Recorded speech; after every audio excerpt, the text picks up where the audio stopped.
मेरे प्यारे दोस्तों, जैसा कि मैंने आपको पिछली वीडियो में बताया था कि we are going to talk about 13 self work. जैसा कि मैंने बताया था कि हार्ड वर्क ज़रूरी तो है, लेकिन उसके साथ साथ हार्ड वर्क से ज़्यादा ज़रूरी है सेल्फ वर्क।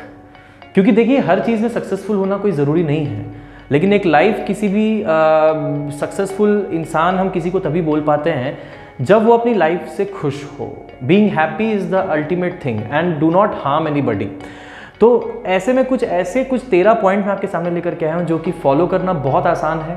आप देखोगे बहुत ही आसान से पॉइंट्स आपको दिख भी रहे हैं पीछे कुछ तो ये कोई इसके लिए कोई टैलेंट की ज़रूरत नहीं है। और अगर आप ये फॉलो करते हैं ना, आप अपनी लाइफ में ये जो रैंक्स हो गया या फिर मटेरियल चीज़ें हो गई, कार, पैसा, बंगला, ये सब चीज़ें, इन सबसे भी बड़े सुख आपको समझ में आने लग जाएंगे जब आप इस पर्टिकुलर सेल्फ वर्क को अपने रूटीन में, अपने नेचर में लेकर के आएंगे। देखिए, सबसे पहली चीज़ जो है, it is very very important. बोलते हैं ना, अभी तो हम समझ भी गए हैं, हमारे कोरोना वायरस के जो काल में इसमें समझ में आ गया है कि हेल्थ इज़ वेल्थ। ये है असली वेल्थ। लोगों के पास लाखों करोड़ रुपए होते हुए भी खुद को नहीं बचा पाए, कोरोना वायरस से खुद को नहीं बचा पाए, ऐसे बहुत सारे लोग निकले, इजंट इट? सो सबसे पहला पॉइंट मैं तो हमेशा टॉप प्रायोरिटी पे रखूँगा, नरिशिंग योर बॉडी। आपकी बॉडी नरिश्ड होनी चाहिए, वेल नरिश्ड। अच्छा खाइए, अच्छा कंज्यूम करिए अपनी बॉडी में। अपने जो मुंह के अंदर आपका जा रहा है, सोचिए कि क्या वो एक्चुअली में आपकी बॉडी में जो भी फंक्शंस हो रहे हैं उसमें वो हेल्प करेगा या फिर उसमें नुकसान कर देगा, उसको डैमेज कर देगा। ये सोचना बहुत ज़रूरी है। आप खुद सोचिए इस चीज़ में, और जो भी आप कंज्यूम कर रहे हैं पहले उसका एनालिसिस करिए, उसका इंग्रेडिएंट एनालिसिस करिए जो भी आप कंज्यूम करते हैं। Adopt good food habits and you might be knowing that there are hundreds of videos in YouTube, thousands of them, आप उसको देख सकते हैं। लेकिन ये बहुत इंपॉर्टेंट है, नरिशिंग योर बॉडी प्रॉपरली। दूसरी इंपॉर्टेंट चीज़ है स्ट्रेचिंग एंड एक्सरसाइज और योगा रेगुलरली। स्ट्रेच करिए अपनी बॉडी को, सुबह उठते साथ योगा करिए या फिर एक्सरसाइज करिए, रनिंग करिए, इस तरह कोई चीज़ करिए। लॉकडाउन मेरे लिए पर्सनली एक बून की तरह साबित हुआ, जहाँ पे मैं खुद की आदतों को बहुत बढ़िया तरीके से ओवरकम करते हुए खुद के वेट को भी कम कर पाया। उसके साथ साथ मैंने खुद की आदतों में बहुत सारे चेंजेस किए और मैंने इस चीज़ को पॉजिटिवली देखा और खुद पे मेहनत करने की बहुत कोशिश की। आई होप कि आप में से बहुत सारे लोगों ने भी ऐसा ही किया होगा। अगर नहीं किया है तो दुर्घटना से देर भली, अभी आप जो है अभी भी कर सकते हैं चीज़ें, ठीक है? तीसरी चीज़, आपको सुनना है ज़्यादा, बोलना है कम। Listen more, speak less. ये तो आपको पता ही है, इसको अपना रूल बना लीजिए लाइफ का कि चुपचाप सुनिए। ज़्यादा बोलने वाले इधर उधर फंसते भी ज़्यादा ही हैं, इसी कारण ज़्यादा बोलने की ज़रूरत नहीं है। सुनिए ज़्यादा, बोलिए कम। ऐसे में आपके दिमाग में भी ज़्यादा रहेगा, इजंट इट? कभी किसी से बातचीत कर रहे हैं तो पहले सामने लोग अपनी बात पूरी करने दें, उसके बाद खुद बोलें। कन्वर्जेशन हो रही है तो बहुत ज़्यादा बोलने की जगह कुछ बीच में बोलिए, लेकिन ज़्यादा और लोगों को बोलने दीजिए, ठीक है? चौथा point, recognise your own privileges. ऐसा नहीं है कि आपके पास कुछ नहीं है, हम सबके पास कुछ ना कुछ एक्स्ट्रा चीज़ें हैं जो हमारे प्रिविलेज हैं। अच्छी हेल्थ हो सकती है जो कि बहुत बड़ा प्रिविलेज है, इससे बड़ा प्रिविलेज दुनिया में और कोई नहीं है। चाहे कोई कितना भी बड़ा हो, अमीर आदमी हो, कुछ भी हो, अगर आज उसकी एक बॉडी में एक पार्ट भी थोड़ा सा भी काम करना बंद कर गया ना, वो अपनी पूरी की पूरी जितनी भी उसने अभी तक इकट्ठा करके रखी है ना, उसको इंजॉय भी नहीं कर पाएगा। लेकिन वहीं अगर जिसके पास पैसा नहीं है लेकिन जिसकी हेल्थ बहुत अच्छी है, वो जो भी उसके सामने है उसको बहुत अच्छे से इंजॉय कर पाएगा।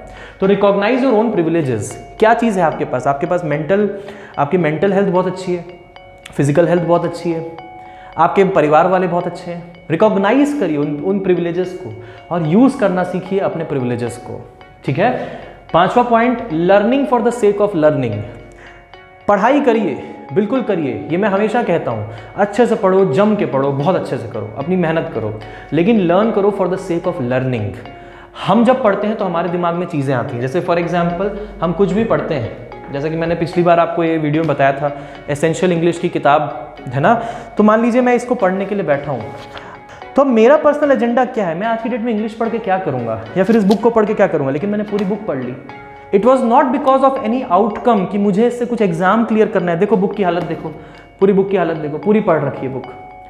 तो ये it is not for simply clearing any kind of examination, it was an interest. I learn for the sake of learning because I wanted to, not because I had to, because I had some exam. ऐसा कुछ भी नहीं है कि मेरा कोई exam था, because I wanted to, मुझे करना था, मुझे मन था, इसी कारण मैंने किया। तो learn for the sake of learning, और अपना जो कोर्स है उसमें भी ये हैबिट को डेवलप करिए, लर्न करने की कोशिश करिए, मतलब सीखिए। लर्न करना मतलब रटने वाला लर्निंग नहीं है, सीखने वाला है। लर्न करिए for the sake of learning, not for getting results. आपके कर्मों पे पूरा का पूरा अधिकार है, कर्म के फल पर कोई अधिकार नहीं है, ये आप जानते हैं बहुत अच्छे से। बस वही है, फल की चिंता करे बगैर उसी आप सीखने के लिए आप करेंगे अपना काम, तो वो आपको ज़्यादा बेनिफिट देगा in comparison to thinking about the results and then doing something, कि मैं ऐसा करूँगा तो मुझे इसके थ्रू ये मिलेगा। ये गलत अप्रोच है, ठीक है, that is very wrong approach. उसके बाद एक बहुत ही अच्छी चीज़ जो आपके माइंड को, आपके सोल को सूद करती है, वो होता है playing an instrument. I play guitar and I play synthesiser. मैं सिंथेसाइजर और गिटार प्ले करता हूँ। मैं हमेशा से कहता हूँ कि हर आदमी को एक एक म्यूजिकल इंस्ट्रूमेंट बजाना आना चाहिए, कि जहाँ पे भी अगर मान लो कहीं परेशान रहता है या फिर दिमाग में कुछ और टेंशन होते हैं, तो एक म्यूजिकल इंस्ट्रूमेंट अगर बजाने लग जाओ ना आप खुद, सुनना अलग चीज़ है, वो सुनना बहुत पैसिव हो जाता है, लेकिन आप अगर म्यूजिकल इंस्ट्रूमेंट बजाते हैं, कुछ उसमें से धुन निकालते हैं, तो वो बहुत ही एक्टिव होता है, which suits your soul, your mind, your body, everything. So yeah, music is amazing. Next is freeing yourself from distractions once in a while. आप जब अपने ग्रुप्स होते हैं टेलीग्राम के, व्हाट्सएप के, फेसबुक वगैरह, put a day off in a week, ठीक है, एक दिन ऑफ लगाओ वीक में, निकालो, कि जिस दिन आप पूरे डिस्ट्रैक्शंस फ्री होकर के सिर्फ अपने बारे में सोचेंगे, आप सॉलिट्यूड में रहेंगे, चुपचाप बैठे रहेंगे और अपने बारे में सिर्फ फोकस करेंगे, और सिर्फ अपने और अपने फ्यूचर या फिर अपने आसपास में जो लोग हैं उनसे आप फिजिकली कॉन्टेक्ट में आएंगे कि चल आज मिलते हैं करके। नहीं तो अपने परिवार वालों से ही मिलिए, अभी तो मिलना जुलना थोड़ा कम है क्योंकि माहौल ऐसा है, लेकिन फिर भी आप उनसे डायरेक्ट फ़ोन पे बात कर सकते हैं, डायरेक्ट कॉल करके, rather than simply chatting and doing this, it is much better. तो free yourself from such kind of distractions which you might be having, ठीक है। अच्छा, अभी तक आपको अगर मान लो चीज़ें पसंद आ रही हैं और आगे और चीज़ें जाननी है, तो जल्दी फटाफट इस वीडियो को लाइक करिए और अभी के अभी कुछ लोगों को शेयर करिए, और चलिए आगे देखते हैं, continue. Writing 3 good things I did in a day, ये मैं बहुत टाइम से फॉलो कर रहा हूँ, जो मुझे बहुत हेल्प करता है। मेरी जो डायरी है जो मैं लिखता हूँ, ठीक है, आजकल तो डायरी में नहीं लिखते, आजकल तो हम लोग अपना जो आईपैड रहता है उसमें लिख लेते हैं, उसी में नोट बना लेते हैं। तो मैं ये चीज़ ज़रूर लिखता हूँ कि पूरे दिन भर में जो 3 अच्छी चीज़ें मेरे साथ हुई, घटित हुई, या फिर मैंने कोई उसमें से अच्छा काम किया, जो मुझे आज के दिन में अच्छा लगा, I reflect back in the day. मतलब मैं दिन में पीछे देखता हूँ, किसी से मैंने कोई अच्छी बात की, किसी को मैंने कोई सपोर्ट किया, तो मैंने कौन सी 3 अच्छी चीज़ें की या मेरे साथ कोई 3 अच्छी चीज़ें हुई, सब मिला जुला के मैं 3 ऐसी टॉप चीज़ें हर दिन की लिखता हूँ। इससे क्या फ़ायदा होता है? इससे फ़ायदा ये होता है कि ये मेरे को हेल्प करता है हर दिन को पॉजिटिवली लेने में, और होप पैदा करता है कि अगला दिन भी शायद इसी की तरह पॉजिटिव जाएगा। And hope conquers everything, I am telling you, ठीक है। चलिए, तो writing 3 good things I did in the day, it has a very positive impact in your life and you will never be feeling depressed at all. कभी भी आप depression में नहीं जाएंगे अगर आप ये एक्सरसाइज करेंगे ना, ध्यान रखिएगा, आप कभी डिप्रेशन में जाएंगे। आप सजेस्ट करिए सबको कि अपने दिन में जो 3 अच्छी चीज़ें हुई हैं उनके बारे में लिखिए, कुछ ना कुछ तो अच्छा होगा ही, जो भी बेस्ट आपको लगा, ठीक है।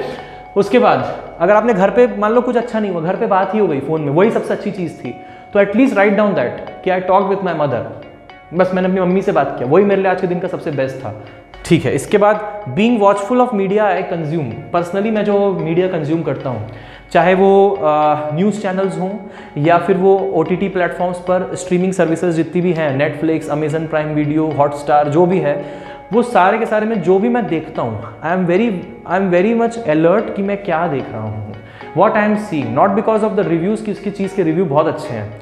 जैसे फॉर एग्जाम्पल मैं बात करूँ पाताल लोक की, है ना, पाताल लोक का रिव्यू बहुत ही एकदम फाड़ रिव्यूज़ आए थे, लेकिन मेरा पर्सनल ओपिनियन ये था कि बेवजह की उसमें हर जगह पे गालियाँ आई हैं। तो मैंने उसके जब थोड़ा सा ही देखा तो वहीं पे मैं समझ गया, वहीं पे मेरे को पर्सनली पसंद नहीं आया, क्योंकि मैं ऐसा हूँ नहीं। तो आप सबके अपने अपने नेचर है, आपके ऐसा नेचर है तो आप अपने हिसाब से देख सकते हो, लेकिन सबको अपने अपने नेचर के हिसाब से आप क्या मीडिया कंज्यूम करते हैं, इसके बड़े वॉचफुल रहना ज़रूरी है। तो ये being watchful of media what I consume, I am very particular about what will I consume और what will I not consume, ठीक है। इसके बाद reflecting on how far I have come, अभी तक के मैंने ज़िंदगी में क्या क्या अकम्पलिशमेंट्स किए हैं, क्या चीज़ें हैं मेरे पास, क्या मेरे पास मटेरियल पोजेशंस अभी तक मैंने गेन किए हैं, क्या क्या मैंने रिलेशनशिप में पोजेशंस गेन किए हैं, ऐसे कुछ टेंजिबल इंटेंजिबल, मतलब जिसको आप पैसों में नाप सकते हो, जिसको पैसों में नहीं नाप सकते, ये सब आपके अकम्पलिशमेंट्स हैं। तो ये सब reflecting on how far I have come is very very important, which gives you hope for the future also. जहाँ तक भी आप पहुँचे हो, अपनी मेहनत से पहुँचे हो ना, तो आपको ये होप देगा आगे बढ़ने के लिए भी। इसके बाद focusing on the things that matter most, ये बहुत इंपॉर्टेंट है कि आज के दिन की प्रायोरिटी क्या है, क्या आप उस चीज़ में फोकस कर रहे हैं। ये सब सेल्फ वर्क के तरीके हैं। You should learn to focus on those things that matter most to you, जो सबसे ज़्यादा आपको वैल्यूएबल है उस दिन में वो काम करना बहुत बहुत ज़रूरी है, वो काम आपका उस दिन में हो जाना चाहिए। ये फोकसिंग करना बहुत ज़रूरी है। Next is empathizing with everyone. Empathizing with everyone मतलब बेवजह का एटीट्यूड नहीं दिखाना लोगों को, चाहे वो कोई भी हो, सबके साथ मिलजुल कर रहना, एम्पैथाइज करना, सबके लिए दिल में एक प्यार बना के रखना, है ना। सभी और everyone is a human being. यहीं से काइंडनेस भी आपके में आएगी अंदर, यहीं से शायद आप चैरिटी वगैरह भी करना शुरू कर दोगे। तो empathizing with everyone is very very important, however that is, कोई भी हो, एम्पैथाइज करिए लोगों के साथ, ठीक है। और नेक्स्ट ये जो चीज़ है जो आपको मेंटली कभी ट्रबल नहीं करेगी, वो है फॉरगिविंग। जान दे एटीट्यूड, जान दे, ठीक है उसने मेरे साथ बुरा किया, जाने दो, कोई दिक्कत की बात नहीं है ना। लोग आते जाते रहते हैं, लेकिन आप अपना मेंटल पीस यहाँ पे डिस्ट्रॉय कर देंगे। तो be in a forgiving attitude always, हमेशा फॉरगिविंग एटीट्यूड में रहिए। नॉट बिकॉज कि मतलब सामने वाले को आप कोई नुकसान नहीं होने देना चाहते। इनफैक्ट अगर आप फॉरगिव नहीं करोगे तो आपको नुकसान ज़्यादा है, आपका मेंटल पीस डिस्ट्रॉय हो जाएगा।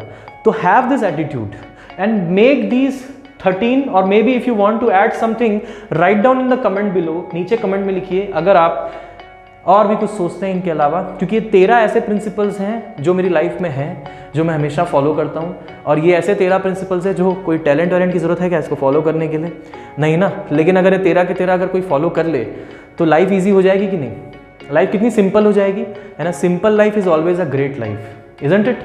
एक सिंपल लाइफ हमेशा ही एक अच्छी लाइफ होती है। और यहाँ पे ये आपको सिंपल रहने में ही हेल्प करेंगे 13 के 13 पॉइंट्स।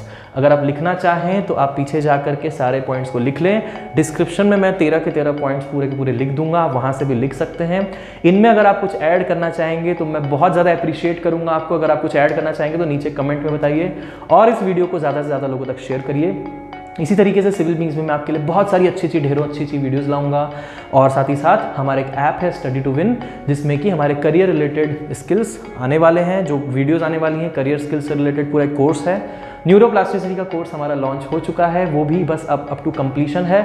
2-4 वीडियोज़ हैं एंड अभी जो वीडियो आप देख रहे हो, आई थिंक अब वीडियो की डेट देख लेना और आज की डेट के बाद 4-5 दिन के अंदर सारी की सारी न्यूरोप्लास्टिसिटी की वीडियोज़ भी आ जाएंगे। ऑलरेडी 15 वीडियोज़ उसमें ऑलरेडी है, तो आप स्टडी टू विन ऐप को डाउनलोड करके आप चेकआउट भी कर सकते हैं। तो बहुत बहुत शुक्रिया इस वीडियो को पूरा देखने के लिए। जय हिंद, वंदे मातरम।